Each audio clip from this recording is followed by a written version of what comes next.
While visiting my in-laws who live far away, my mother-in-law came to pick us up at the station in her car. My husband Phil got into the passenger seat first, and as I tried to open the backseat door, I realized it was locked. Mother, the door seems to be locked. As I said that to them through the car window, my mother-in-law and Phil looked at each other and started laughing. With a smile, my mother-in-law said, "Why should I let an incompetent woman who can't even do proper wife duties into the car?" What? What do you mean?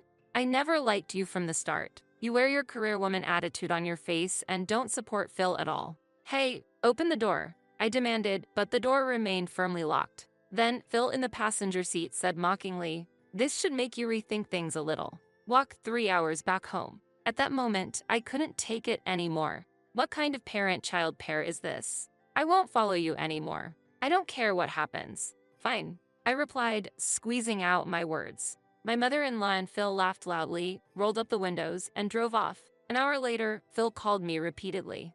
"I'm Katie Simpson, 31 years old and a working wife. I'm good at Spanish and work for a foreign company. My workplace is vibrant, and I spent my 20s devoted to my job. But soon I realized my 30s were approaching and felt a bit anxious about not having a boyfriend. Even so, I was hesitant to apply to a marriage agency. Instead, my daily routine was to visit my favorite bar after work to relax and think things over. One day, the bar owner approached me. "What's wrong, Katie? You don't seem well."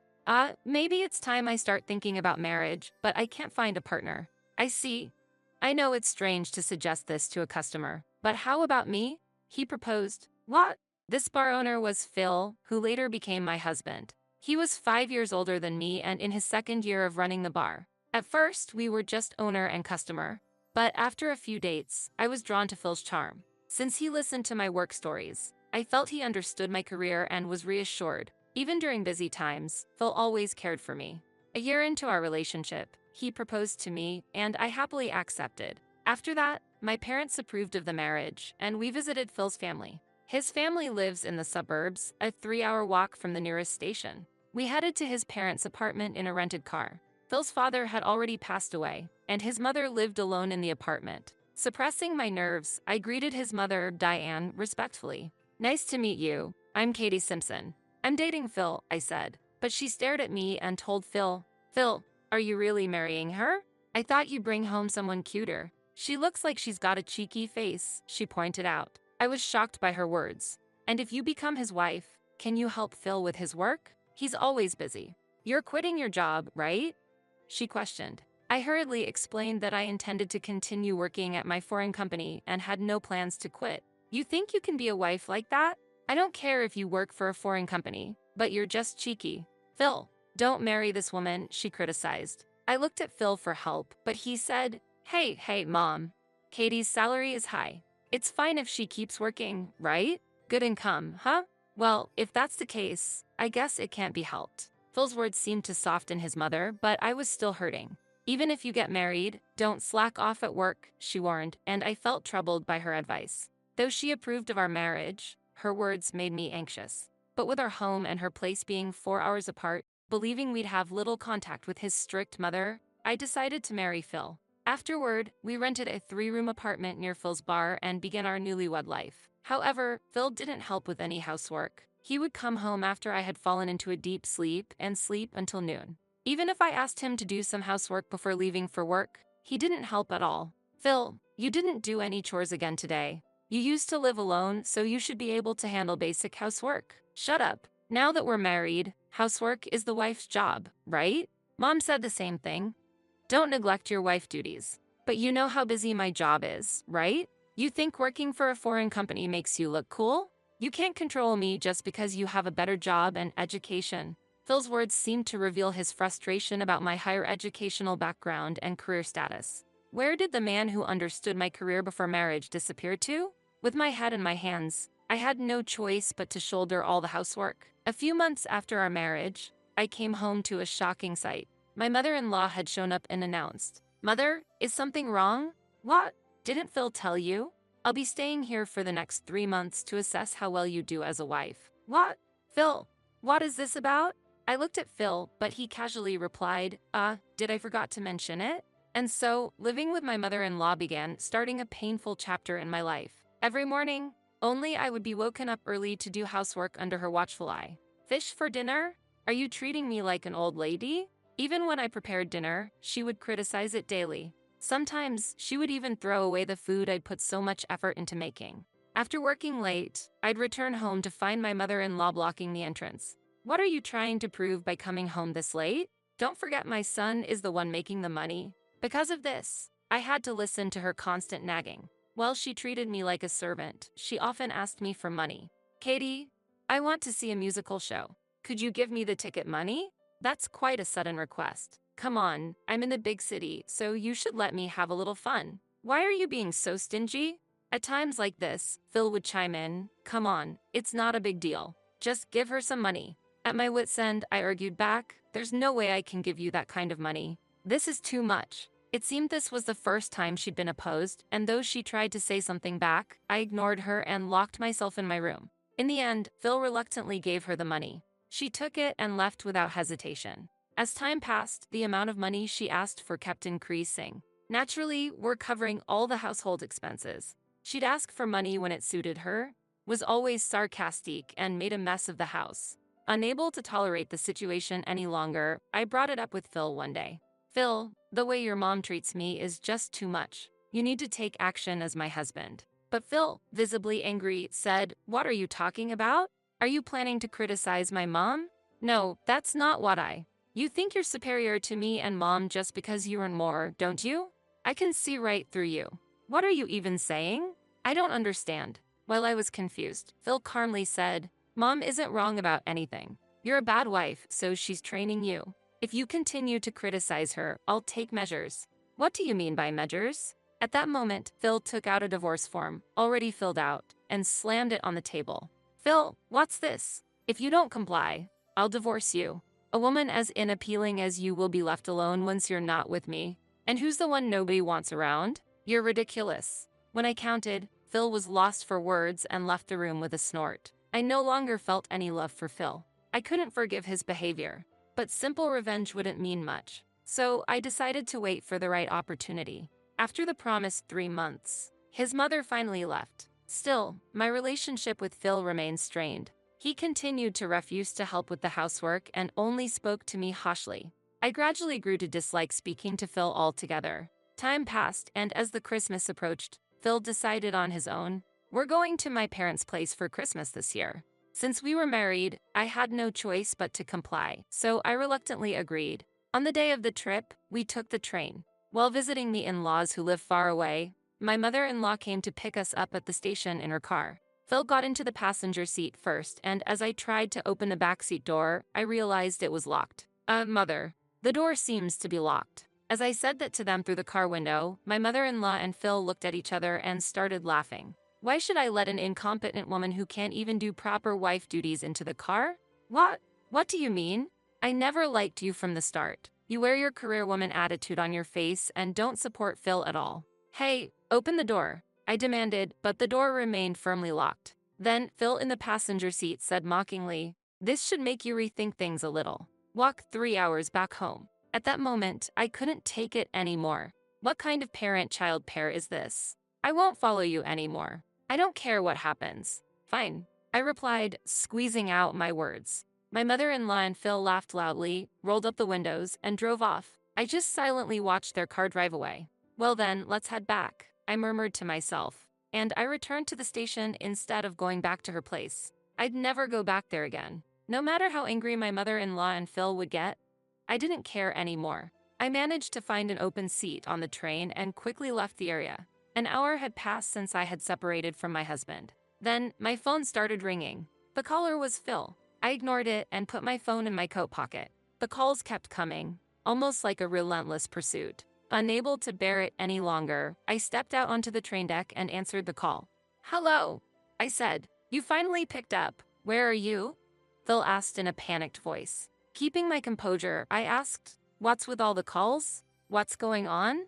So, after that, we decided to go for a drive and head back home, and I took Mom to a tourist spot. On the way, we had an accident, he replied. An accident? What do you mean?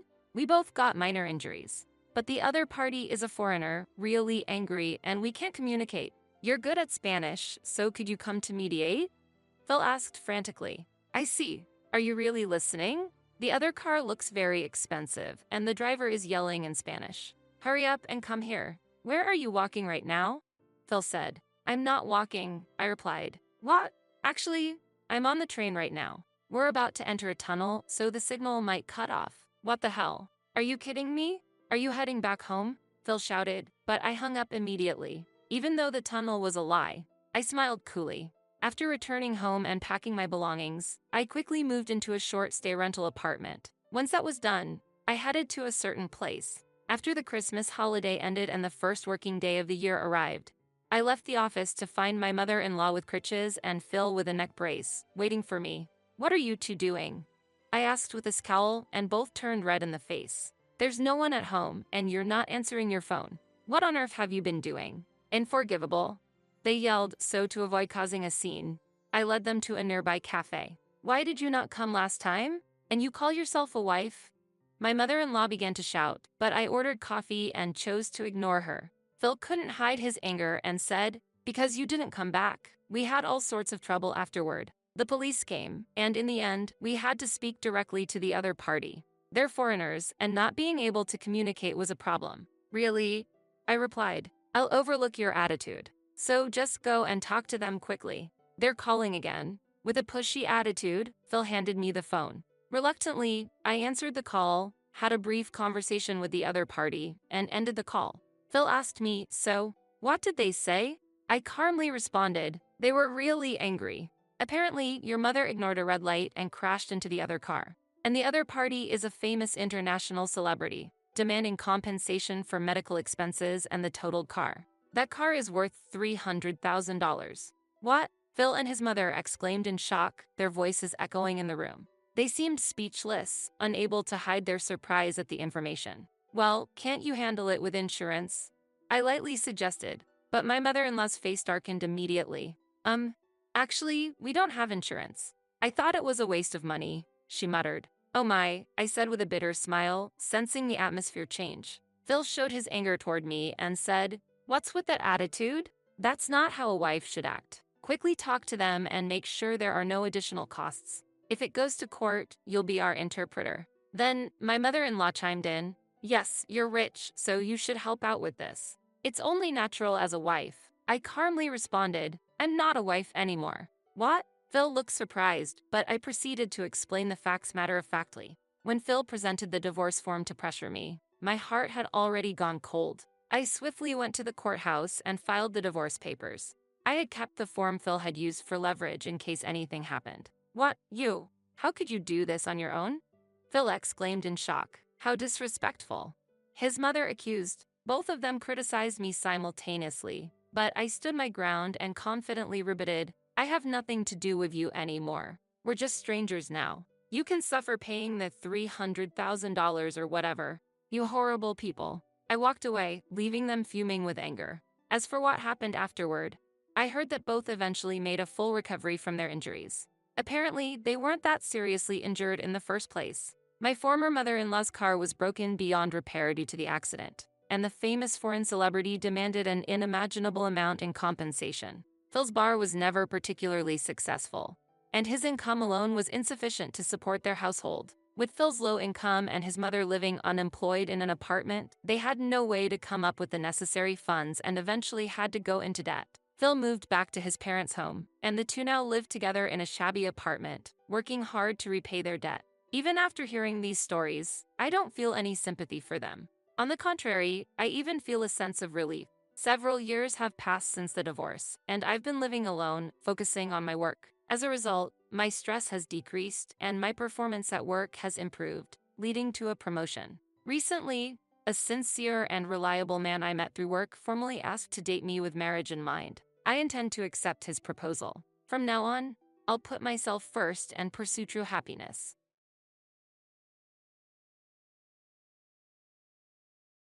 That's it. You've been using the $500 I sent for living expenses for fun, haven't you? Jason shouted loudly as he returned home. Could he be lying even more, not satisfied with just exploiting me? As I heard his voice, anger also welled up in my heart. Jason was a problem. He surely had no intention of listening to me. My love for Jason, who ignored my words and said things as he pleased, cooled rapidly. Do you have any intention of listening to me? I don't want to hear your excuses. Either return the money you spent immediately, or divorce. What? Then it's divorce. I answered with a smile. Right after that, the front door opened. It seemed my son Kevin had come home. It's wrong to blame Mom. What? Are you defending this woman? She has. That's exactly why you both lost my trust. Seeing the person who appeared behind Kevin, we were surprised. Thanks to his support, I was able to divorce Jason. And by stopping the remittances, they will be put in a difficult situation. I, Tracy Manning, 37 years old, am a normal part-time office worker and a mother with a son, Kevin, who is in the midst of his rebellious phase. Kevin, ever since he was young, liked his studies and would voluntarily do his homework and prepare for lessons without my prompting. As he entered his rebellious phase, he gradually began to ignore me. However, he never used harsh words or violence. When he became a high school student, I felt this was normal. More difficult than my son were my husband Jason and my mother-in-law Diane. I met Jason in college, and we started dating due to his proactive approach. After graduating, Kevin was born and we got married. How rude to have a shotgun wedding, my mother-in-law criticized. She loved Jason very much and probably thought I took him away. I endured her mistreatment. Sometimes it even endangered my pregnancy. At such times, my father-in-law Michael would save us, saying, "What are you doing?" My father-in-law is strict but kind-hearted, a benefactor who has supported us many times. I keep in touch with my father-in-law, but I keep my distance from my mother-in-law. Honestly, I don't want to get involved with her. Then one day, I got an unpleasant call from my mother-in-law. Hey, could you increase the remittance a bit? Actually, we were financially supporting her. Once, Jason suggested we live together. However, citing unresolved issues from the past mistreatment and Kevin's examination period, I refused. Then, Jason and his mother strongly criticized me. Not wanting to live together is inappropriate for a wife. My mother-in-law said, always dwelling on the past. Jason also said, wait, does living together mean I have to change my desired school? Kevin changed the situation with those words. Kevin, as the heir, was pampered by my mother-in-law. If I don't go to that school, my future will be jeopardized. Do you intend to hinder my dreams? If so, I'll never forgive you. Because of Kevin's words, my mother-in-law had nothing to say. Jason also silently looked at his mother. It was also helpful that my father-in-law was on our side. If you don't value your family, you might lose your job, he warned Jason. My father-in-law runs a company where I work part-time. Jason is the nominal successor, but his lack of work skills is well known. Even I, a part-timer, hear about Jason's incompetence. It's that famous. I think his current position is due to my father-in-law's mercy. Understanding this, Jason stopped mentioning living together. Given this background, we decided to provide financial support instead of living together. I don't feel the need to provide support, but please let me at least do this for my parents, begged Jason, so I accepted it. Jason is lazy, so in reality, I am the one sending the $500 he gave me directly to my mother-in-law. I think there's no need for financial support with your husband's income, but it's for my husband. Just send it quickly without complaints. My mother-in-law insisted over the phone. Arguing would only make my mother-in-law angrier. Until now, Kevin and my father-in-law have been supportive. But now Kevin is in adolescence, and my father-in-law is busy with an important project. It's hard to ask for help. Despite this, my mother-in-law's persistent demands for more money continued, so I decided to add another $300 from my part-time income. Just $300? Well, okay. I've increased the amount, so please don't make unnecessary contact anymore. I firmly warned my cheerful mother-in-law. Keeping distance from my mother-in-law was best, but I couldn't forget my father-in-law's kindness. I plan to endure until Kevin becomes independent. I'm back. Welcome back. After that, I planned to talk to Jason, who had just returned home, about the increased financial support. But Jason avoided even looking at me. Irritated by him, I still tried to have an important conversation. I want to talk a little. Enough, I'm tired. I'm going to take a bath, he said and headed straight to the bath. Picking up the socks and tie Jason left strewn about, I sighed. What's wrong? A voice came from behind, and I turned around in surprise to see Kevin, also looking surprised. That startled me. Kevin. It's been a while since he spoke to me, so I was surprised. Sorry about that. I didn't mean to startle you. It's okay. Did something happen? We talked for the first time in a long time. I was so happy I ended up telling him everything. Being ignored by your own husband is indeed painful. Meanwhile, Kevin listened to my story, seemingly deep in thought. Maybe grandma. Hey, I'm done with the bath. Time for dinner. While Kevin was about to say something, Jason returned to the living room. So, Kevin stopped speaking and went back to his room. Feeling like I missed a precious moment with my child, I served dinner to Jason. Hey, I have something I want to talk about. Even while eating. What? Fish? Not meat. The moment I tried to start a conversation, Jason complained about the meal. You said you wanted fish today, but more importantly, that was this morning, right? Now I feel like eating meat. A wife should sense these things. I don't have ESP. You know, I go shopping after work, right? You should tell me before then. Shut up. You're a failure as a wife. Why did I have to be criticized like this? When I argued back, Jason became more dissatisfied, leading to a marital argument, and I couldn't bring up the topic of financial support. At that time, I didn't realize that Kevin was recording us with his smartphone. Sigh, father-in-law is really a good person. I muttered to myself alone in the living room. To be honest, I had to express it out loud to cope with the stress. My mother-in-law sighed. A younger Jason used to consider my health and help with housework. That's why I decided to marry him. But after Kevin was born, everything changed. While I struggled with Kevin's upbringing, he didn't support me at all, continuously criticizing. Mom would do it this way, mom would be perfect. Thoughts of divorce came and went in my mind. I pondered over the future alone after such events. Around the time Kevin started his summer vacation. During that period, Jason completely ignored me. It was the same behavior as Kevin during his rebellious phase. Is he really a mature adult? There's something important. Come to our parents' house. One day, our family was called to my in-laws' house. It was sudden, and I had work, and Kevin had other plans, so I sent Jason alone. Jason looked a bit displeased, but took a leave and went by himself. Kevin was also getting ready to leave. Kevin, where are you going? Friends. Yeah, that's right. Okay, take care. Don't be too late. So, Kevin and I left the house separately. While at work, I heard that Jason's absence increased work efficiency, and I unconsciously smiled. When I returned home, no one had come back yet, and I started preparing dinner, wondering if I would be criticized that day. Suddenly, hey, Tracy.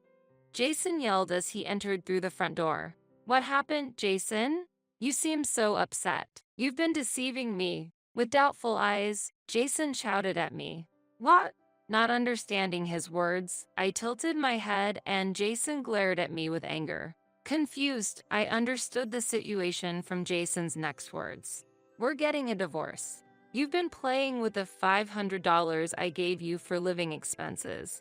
As soon as he came home, Jason began his angry tirade. Listening to Jason, anger also welled up in my heart. Jason was out of line. Seeing his behavior, he clearly had no intention of listening to me. Jason's attitude of unilaterally throwing words without listening to me rapidly cooled my affection for him. Don't you intend to listen to me? I don't want to hear your excuses. Either return the money you spent immediately or divorce. What? Then divorce it is. I spoke with a gentle smile, and then the front door opened. It seemed Kevin had come home. It's wrong to blame Mom. What? You're defending this woman? She has to. That's exactly why you have lost our trust. We were surprised by the person who appeared behind Kevin. Father, Dad, why are you here with Kevin? There stood my father-in-law, filled with indignation. What are you doing? Explain quickly. When my father-in-law asked in a stern tone, Jason immediately stumbled over his words. My father-in-law gazed at him sternly while Kevin took out his smartphone. I recorded all of Dad's behavior towards Mom, including our recent conversation. This will show everyone that Dad is wrong. What? When Kevin said that, Jason looked utterly shocked. I won't allow you to make Mom the villain, and if you try to hurt her, I'm prepared to take you down, Dad. Kevin is athletic and well-built, while Jason has recently started to develop a belly, a typical middle-aged man. The difference in strength was clear. You're defying your father? What kind of father are you talking about? A father who follows grandmother's every word and ignores Mom's opinions? Even when I ignored her, Mom was always sincere towards me. But what are you doing as a father? Is making Mom suffer your job as a father? Jason remained silent at Kevin's calm words. Children grow up before you know it. Despite this situation, I was sincerely happy that Kevin was protecting me. Jason, remember what I said earlier about what happens to a man who doesn't value his family? My father-in-law said this, and Jason's face turned pale. A natural reaction. It's as if he's saying he's about to fire him. Mom, here. This is a divorce form? What I was handed was a divorce form. Why did Kevin have this? I never expected such preparations. You don't have to worry about me. Encouraged by Kevin's words, I quickly filled in my part and handed it to Jason. Without hesitation, Jason signed the divorce form and then looked at me, surprised. What? Are you sure? Won't you be in trouble if we get divorced? I'll manage. It's easier than living with you. And no more troubles with your mother. But you have no choice but to sign the divorce form. Sign it now. Jason hesitated slightly, but under my father-in-law's stern gaze, he signed the divorce documents, looking dejected. Kevin, pack up. We're going to my parents' house. Got it. After that, we quickly packed our things and headed to my parents' house, sent off by my father-in-law. Jason, who tried to follow us, was glared at by Kevin and my father-in-law, stopping him in his tracks. We decided to stop by the city hall on the way to submit the divorce form. I'm truly glad Kevin and my father-in-law came back together. They made it possible for me to divorce Jason smoothly. What about the financial support? Of course, I'm stopping it. Stopping the financial support would definitely change their situation. Upon arriving at my parents' house, they welcomed us warmly, despite the sudden visit. After ensuring we were okay, my father-in-law went home. Hey Kevin, why were you with grandfather? Choosing a calm moment, I asked Kevin. Actually, I had a meeting planned with Grandpa today. It turned out his plan for the day was to talk with my father-in-law. Kevin had told my father-in-law about the financial support and Jason's daily behavior after hearing about it from me. They had made plans to meet to discuss future strategies. It turned out that my father-in-law didn't know the details of the financial support. Come to think of it, my father-in-law was absent when the financial support was decided. The topic of financial support came up after my father-in-law had left the room. The subsequent arrangements were made over the phone with my mother-in-law. I would tell my husband, and my husband understands, she said, but maybe that was a mistake. And when Kevin told my father-in-law about the situation, he seemed to be trembling with anger. Diane should have sufficient funds from me. What is she spending the money on? As a result, my father-in-law apparently conducted an investigation into my mother-in-law's activities. What became clear was my mother-in-law's wasteful spending habits. She had been using the financial support we sent for extensive shopping. During my mother-in-law's absence, a search of the storage revealed countless branded items and luxury jewelry. Moreover, it seemed she had been giving lavish gifts to attractive young men in the neighborhood. The men showed no interest in my mother-in-law, and I wouldn't seriously date a man much older than me either. The rejected gifts were left unopened in the storage because she couldn't deal with them, and my father-in-law disposed of them. Grandpa is divorcing Grandma. He was furious about her irresponsibility. I can imagine. My father-in-law decided to divorce my mother-in-law, and after seeing Jason's actions on Kevin's phone, he was further enraged. He returned with Kevin to encourage me to divorce Jason too, after deciding to get divorced himself. They encountered the scene of me being criticized and immediately urged for the divorce papers to be signed after hearing me declare I wanted a divorce. That's why everything was so prepared. Exactly. This is from Grandpa. Kevin handed me a brochure about a property. The property was of moderate size, located midway between the school and my workplace. It seemed a bit far from my in-laws' house. What does this mean? I asked. Grandpa wants to offer us this house as an apology for the recent situation, Kevin explained. I was wide-eyed with surprise. While I would have to drive from my parents' house, I could commute using regular routes from this new house. Grandpa said he doesn't want us to hesitate. It seems he'd be happier if we accepted the house. I see. I need to thank him later. I was impressed by such generosity, typical of a CEO. I gratefully accepted the house offered by my father-in-law. Eventually, Jason lost his job, not only because of this incident but also because he exposed his incompetence by leveraging his position as the CEO's son and caused various problems. He was pushing off the little work he was assigned, coercing young female employees into relationships, and harassing male employees. During the discussion of these issues, testimonies piled up, resulting in Jason's immediate dismissal. My mother-in-law, divorced by my father-in-law and kicked out of the house, apparently ended up at Jason's place. After the settlement of asset division and child support, Jason's savings were almost depleted, and he was hit with the misfortune of losing his job. Recently, I saw Dad working at a classmate's part-time job, being scolded. Really? Did that classmate say anything special? I asked. Yeah. He said, a man like your dad came in. I told him not to hesitate to be strict if he's not useful. Kevin replied. I see, that's how it is. Being continuously scolded by his son's classmate.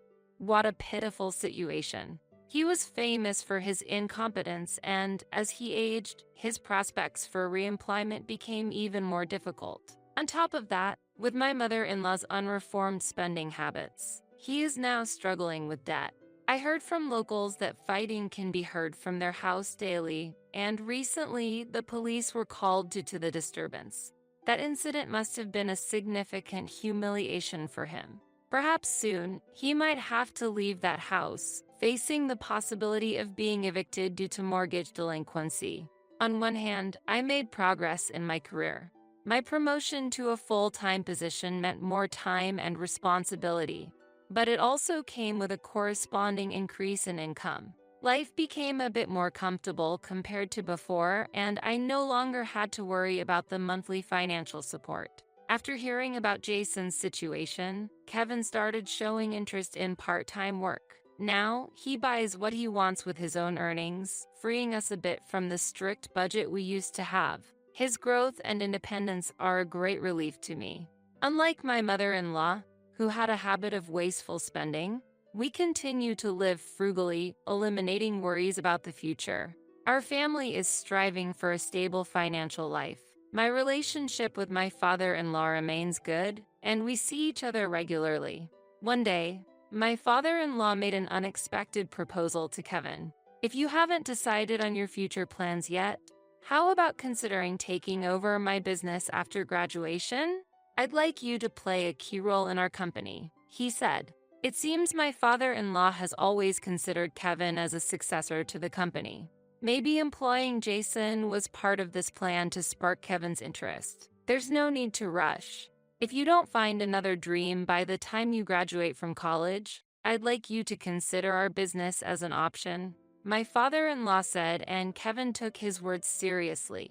Kevin, you can choose your own path. Don't worry about the favor.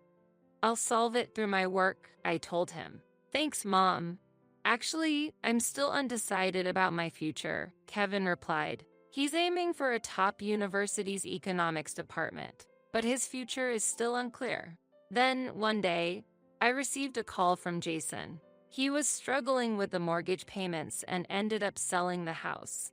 I was just astonished by Jason, who left my mother-in-law behind. I understood that Jason was walking the path he chose, but I was still disappointed by his actions.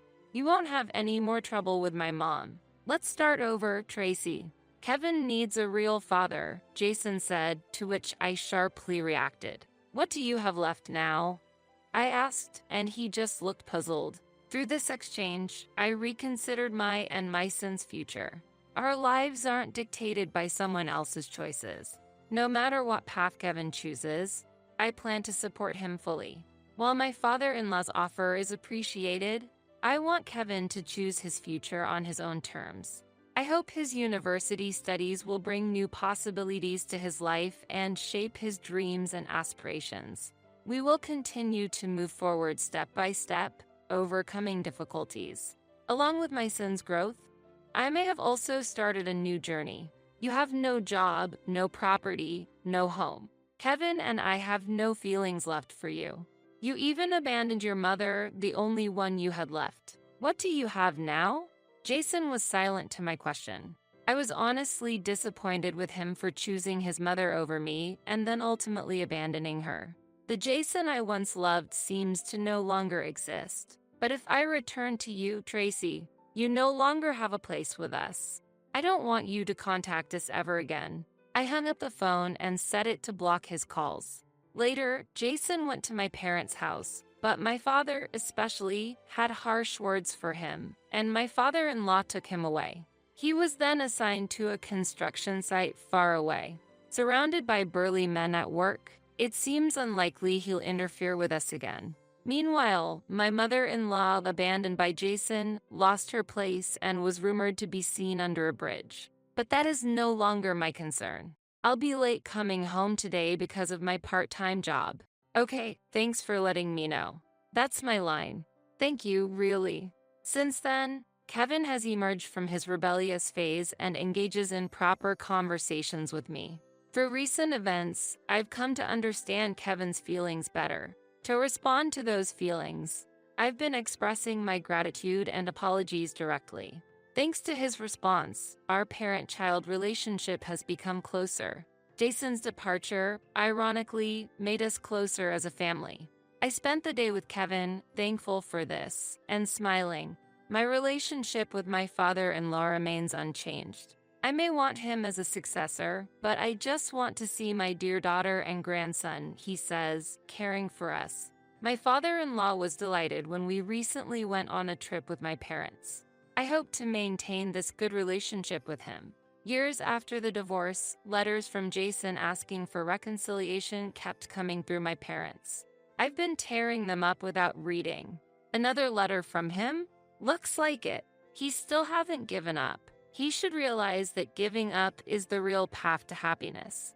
He probably wants to regain something since he has nothing left. Let's hurry and have dinner. Today, Kevin, who has just graduated from college, is going to his first day of work as a successor in the company. He earned the employees' trust during his internship while he was a student. The office staff even mentioned how he's seen as a promising new employee. I'm proud of my son. Actually, I wanted to give this to you, Mom. What is it? He handed me a beautiful box with an elegant pen inside. I bought this with the money I've been saving. I could work hard because of you. I was moved to tears in the morning. I want to continue living peacefully and closely as a family. And I want to be there for Kevin so he can always smile. I'll be careful not to be overbearing like someone we used to know.